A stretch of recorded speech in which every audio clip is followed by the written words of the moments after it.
नमस्कार दोस्तों। आज मैं लेकर आया हूं आपके लिए एक नई वीडियो।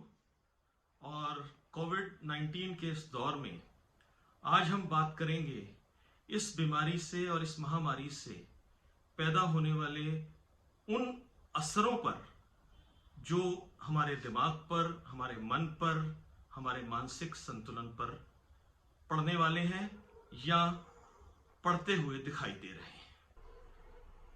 ये मसला काफी इम्पोर्टेंट है क्योंकि मनोरोग विशेषज्ञ ऐसा मान रहे हैं कि ये एक लाइफ स्ट्रेसर है।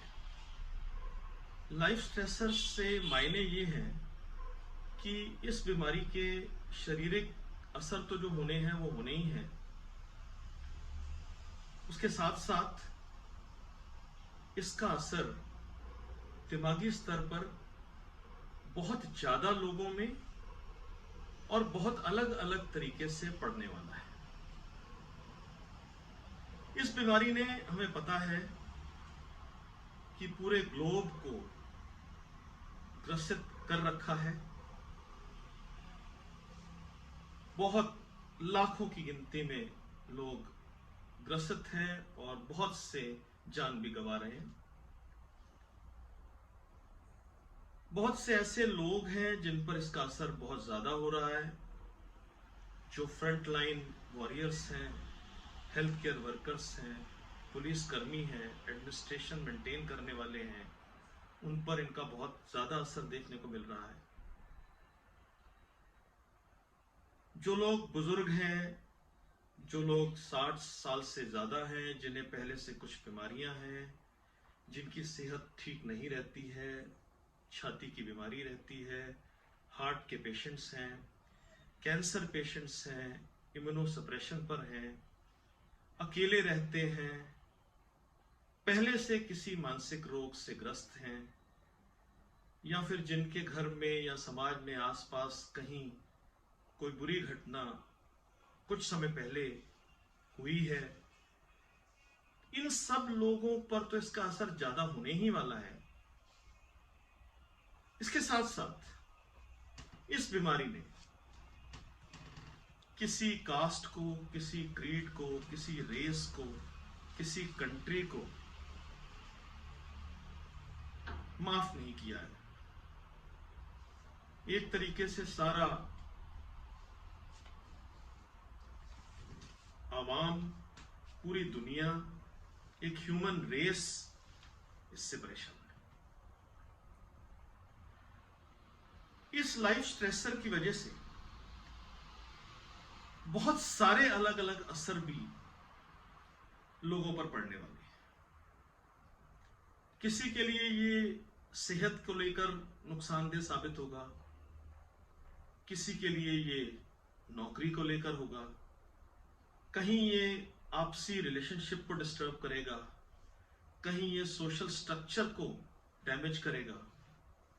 तो कई तरीके के बहुआयामी असर हमें देखने को मिलने वाले हैं। इन सब चीजों को अगर इकट्ठा करके समझा जाए तो एक बहुत बड़ा साइकोलॉजिकल ट्रॉमा, एक बहुत बड़ा मेंटल ट्रॉमा हमें एक्यूट लेवल पर और क्रॉनिक लेवल पर, यानी कि अभी इन दिनों ही और बहुत सालों तक शायद समाज में देखने को मिलने वाला है।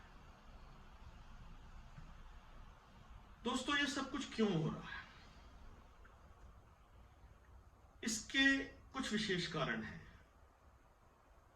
जैसे कि हम बहुत ज्यादा अनसर्टन हैं इस बीमारी को लेकर और इसकी बीमारी के जो कई सारे एस्पेक्ट्स हैं उनको लेकर। हमें ठीक से अभी यह भी नहीं पता कि इस बीमारी ने जन्म कैसे लिया है, क्यों ये हमारे समाज में इतनी तेजी से सामने आई है। पास्ट में हम देख रहे हैं, अगर थोड़ा सा पास्ट देखें तो इसने बहुत दुर्दशा करी चीन की, इटली की, और अभी यूएस और यूके में बहुत बुरे तरीके से असर डाल रही है। हम असल में इस महामारी के बीच में से गुजर रहे हैं। जहां तक हम हिंदुस्तान में समझे तो हम लोगों को अभी बहुत अनसर्टन है कि क्या कुछ होने वाला है। एक और अनसर्टेनिटी है, अभी कोई इलाज पुख्ता नहीं है, इसलिए भी हम बहुत अनसर्टेनिटी के शिकार हैं। वैक्सीन्स अभी देर से आने वाली हैं, एंटीवायरल ड्रग्स भी अभी अंडर रिसर्च हैं। तो जब तक ऐसी चीजें कुछ मन को सुकून देने वाली सामने ना आए, तब तक डर की स्थिति बनी रहती है। और एक चीज ने हमारी इस अनसर्टेनिटी को बढ़ा दिया है, वो है कि हमारे पास जो तरीका है वो है बचाव का। लेकिन बचाव के साथ जुड़ी हुई जो बात है वो है कि कब तक हमें बचाव रखना है। सोशल डिस्टेंसिंग और बचाव हम कर रहे हैं, लेकिन ये हमें कहीं ना कहीं हमारे दिमाग पर असर डाल रहा है। मैं ऐसा नहीं कह रहा कि हमें ऐसा नहीं करना चाहिए, लेकिन जब हम लगातार इसके दौर में गुजरेंगे, जैसे कि मनुष्य एक सामाजिक जीव है और समाज से कट कर रहेगा, तो उसके बुरे असर उस पर पड़ेंगे ही पड़ेंगे। और एक और बात कि जो जानकारी हमें मिल रही है वो भी पूरी तरह से सही और सच्ची नहीं है, विश्वसनीय नहीं लगती। सोशल मीडिया, व्हाट्सएप और मीडियाज हमें बहुत सारी जानकारी दे रहे हैं, और उसमें से कुछ सही है, कुछ सिक्योर्ड है, कुछ इनसिक्योर्ड है, उसके सोर्सेस श्योर नहीं है। उसका भी असर हमारी अनसर्टेनिटीज को जोड़ता है, अनसर्टेनिटीज को बढ़ाता है। तो इन सब अनसर्टेनिटीज के चलते मन का विक्षिप्त होना, मन के ऊपर बुरा असर होना, मानसिक रोग होना, उसके लक्षण दिखाई देना कोई बड़ी बात नहीं है।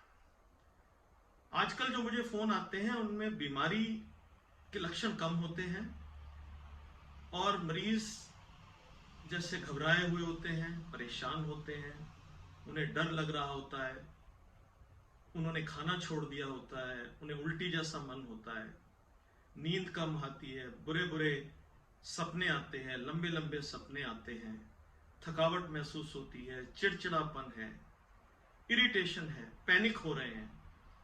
ऐसे बहुत सारे और सिम्टम्स जिनको हम एंजाइटी या ग्रीफ या डिप्रेशन में होना कह सकते हैं, इस तरीके के सिम्टम्स बहुत हो रहे हैं।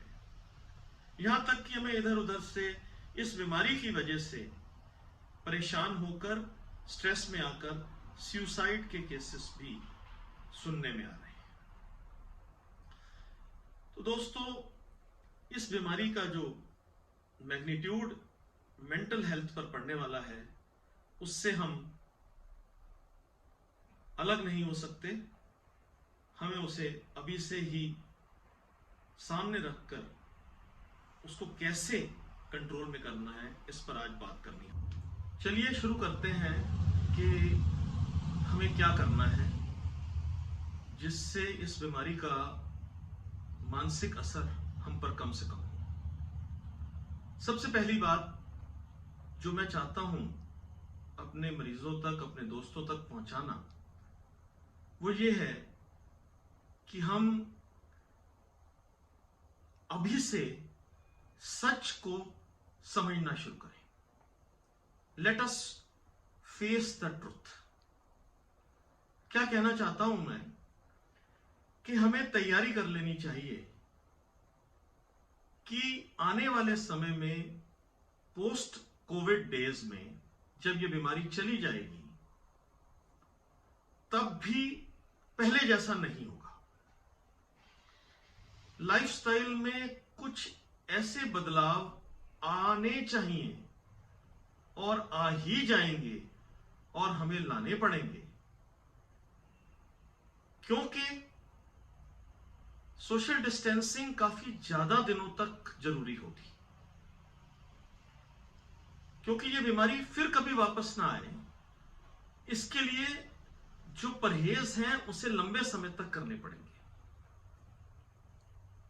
तो सच का सामना कीजिए, मन को समझाइए कि उसे बदलना है, समय बदल रहा है और हमें खुद को उसके अनुसार ढालना है। ज्यादातर स्पेशलिस्ट के अनुसार भी कम से कम 1-1.5 साल तक अब ऐसी शादियां नहीं होने वाली जहां पर हजारों लोग इकट्ठे होंगे और शादी को उस तरीके से मनाएंगे जैसे हम लोगों को आदत पड़ी हुई है।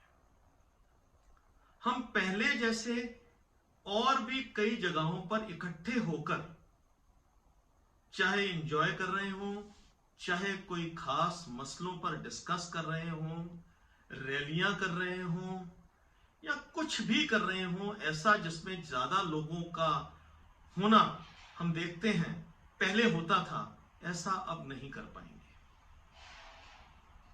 मेलजोल बना रहे इसके लिए tele conferencing, tele medicine doctors के लिए सोशल मीडिया के रास्ते से एक दूसरे से बात, और अगर पर्सन टू पर्सन भी अभी हम कभी मिल पाएंगे तो गिनती में बहुत कम होगा। हो सकता है 1-2 फैमिलीज कभी इकट्ठी बैठकर बात कर सके, एंजॉय कर सके, पर वो भी उन सब नियमों को फॉलो करते हुए जो कम से कम है कुछ सालों तक करने पड़ेंगे। तो let us face this truth. दूसरी बात, हमें एक और बात देखनी है और लंबे समय तक देखनी है कि जो इंफॉर्मेशन हमें मिल रही है इसको फिल्टर करने की बहुत जरूरत है। सही सोर्स से हमारे तक आए, सही सोर्स को ही हम इंपॉर्टेंस दें और ज्यादा समय इंफॉर्मेशन पर ना लगाएं। आधा घंटा 1 घंटा जायजा लेने के लिए कि क्या चल रहा है चारों तरफ सफिशिएंट है। दिन भर टीवी को, दिन भर और मीडियाज को यूज करते हुए कोविड की जानकारी ले लेकर हम अपने दिमाग को थकाएंगे और बीमारी के लिए उसको प्रोन करेंगे। बार बार एक ही खबर टीवी पर दिखाई देती है, बार बार सुनने से उसका असर हमारे दिमाग पर पड़ेगा, इस बात का हमें ध्यान रखना चाहिए। तीसरी बात कि हम ये समझें कि जो कुछ हमें बताया जा रहा है हमें उसे समझना है, सिर्फ सुनना नहीं। अब इसका क्या मतलब है? इसका मतलब है कि हमें उसके राइट पर्सपेक्टिव में इंफॉर्मेशन को ग्रैस्प करना है। पॉजिटिव पर्सपेक्टिव में हमने उसको समझना है। एक उदाहरण देकर समझाता हूं कि बहुत लोग ग्रस्त हो रहे हैं, बहुत लोग मर भी रहे हैं, लेकिन फिर भी सच्चाई तो यह है कि ग्रस्त होने वालों में और मरने वालों में बहुत डिफरेंस है। सच्चाई तो यह है कि सभी हेल्दी लोग नहीं मर रहे हैं, ज्यादातर एल्डरलीज मर रहे हैं या जो किसी वजह से इस बीमारी को लेकर प्रोन है वो मर रहे हैं। तो अपने साथ एंजाइटी अगर जोर ना पकड़े, इस बात के लिए एक बात का ध्यान दें कि अपना रिस्क कैलकुलेट करें। आपकी उम्र क्या है, आप सोशल डिस्टेंसिंग कर रहे हैं, आप किस प्रोफेशन में हैं, आप हेल्थ और अपने जो हेल्थ इश्यूज हैं उनको मैनेज करके रखे हुए हैं, आप हैंड हाइजीन मेंटेन कर रहे हैं और दिए हुए हिदायतों पर चल रहे हैं, तो ऐसा चांस काफी कम होगा कि यह बीमारी आपको आए। तो सही पर्सपेक्टिव में जब आप बीमारी को समझेंगे और अपने पर कैलकुलेट करेंगे रिस्क को, तो आपको कुछ हौसला जरूर होगा। और एक और बात अच्छाई से समझें, सही समझें कि सोशल डिस्टेंसिंग और क्वारंटाइन और इन सब चीजों का सही मतलब क्या है। हमें परहेज करने हैं, दूर रहना है, एक दूसरे को बीमारी देने का संदेह नहीं रखना है, परंतु यह मतलब नहीं है कि हम फोन पर अपने दोस्तों से बात नहीं कर सकते, अपने परिवार वालों के साथ बैठकर समय नहीं बिता सकते, अपने माँ बाप को सही दूरी से बैठकर उनकी सेहत और उनकी वेलबींग का ख्याल नहीं रख सकते। ऐसा तो हम कर ही सकते हैं। तो कई बार हम किसी चीज का मतलब जरूरत से ज्यादा भी ले लेते हैं, इसका भी बचाव करना है। हमें केयरफुल रहना है, लेकिन फियरफुल नहीं होना है, क्योंकि फियरफुलनेस ही मानसिक रोगों को जन्म देती है। केयरफुलनेस और बचाव में हमारा बचाव होने वाला है, और ओवर फियरफुलनेस से हम इस बीमारी से ग्रस्त हो या ना हो, अपनी मानसिक स्थिति पर ज्यादा असर ना पड़े, इस बात का ध्यान देना पड़ेगा। दोस्तों, कुछ और बातें जो काफी रूटीन है, आपने कई जगह से पढ़ रखी होंगी, सुन रखी होंगी, मैं उन्हें दोहराता हूं। डाइट का ख्याल रखें, फ्रूट्स और इजी डाइजेस्टिबल जो चीजें हैं उनको ज्यादा लें, जितना हो सके एक्सरसाइज करें। देखा गया है कि डीप ब्रीदिंग एक्सरसाइजेस और स्ट्रेचिंग एक्सरसाइजेस साइकोलॉजिकल डिस्टर्बेंसेस के दौरान ज्यादा फायदेमंद होती है। हेल्थ इश्यूज को मैनेज करते रहें, अपनी शुगर, अपने ब्लड प्रेशर की मेडिसिन रेगुलर लेते रहें, डॉक्टर से कांटेक्ट बनाए रखें, भरपूर नींद लें, और एक और बात, सब्सटेंस अब्यूज की तरफ आकर्षित ना होना। ऐसे समय में बहुत सारे लोग तंबाकू, शराब वगैरह ज्यादा पीना शुरू कर सकते हैं, इसका बचाव रखें। अपनी जो रूटीन आपकी पहले थी उसका कुछ हिस्सा बरकरार रखें, परंतु इतने दिन लॉकडाउन में रहने की वजह से अपनी रूटीन में कुछ वेरिएशन भी लाएं, ताकि वो बोर्डम ना बन जाए। तो प्लान करें अगले दिन की रूटीन और उस पर चलें। सफिशिएंट टाइम होने की वजह से आप उसे जरूर पूरा कर सकेंगे और इसका आपको फायदा होगा। एक और चीज, अगर हो सके तो मेडिटेट जरूर करिए। मेडिटेशन आपकी आत्मा को आपके मन और आपके शरीर के साथ सही समन्वय में लाएगी, और अगर वाकई में हमने ये सब कुछ पहले किया होता तो शायद ये दिन ना देखने पड़ते। खैर, अभी भी एक फायदा तो है कि आपके पास अब टाइम है, पहले जैसे बहानेबाजी नहीं है, तो आप मेडिटेट कर सकते हैं, आत्मा को ताकत दे सकते हैं, मन को नियंत्रण में रख सकते हैं, क्योंकि इसी मन ने ही हमें इस स्थिति में पहुंचाया है, और उसके ये असर हमारे जो मानसिक संतुलन है उसके ऊपर और बुरा असर डालने वाला है। इस खतरे से भी हम मेडिटेशन के रास्ते से बच सकते हैं। तो दोस्तों, अंत में मैं यही कहना चाहता हूं कि ये एक मुश्किल समय है, विषम परिस्थिति है और परीक्षा का समय है। इस दौरान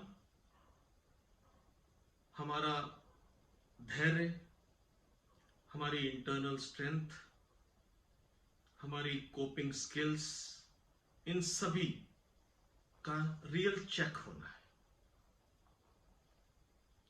और हमें अगर किसी बात का ध्यान रखना है तो वो ये है कि अगर हम पूरी कोशिशों के बावजूद ऐसा समझें कि हमें मानसिक तनाव इतना बढ़ रहा है और हम उसे खुद काबू नहीं कर पा रहे हैं, तो अपने परिजनों से, अपने दोस्तों से, अपने डॉक्टर से या मनोरोग चिकित्सक से बात करने से पीछे ना हटे। वो आपको सही समय पर वो मदद दे सकते हैं जो आपके लिए बहुत जरूरी होगी।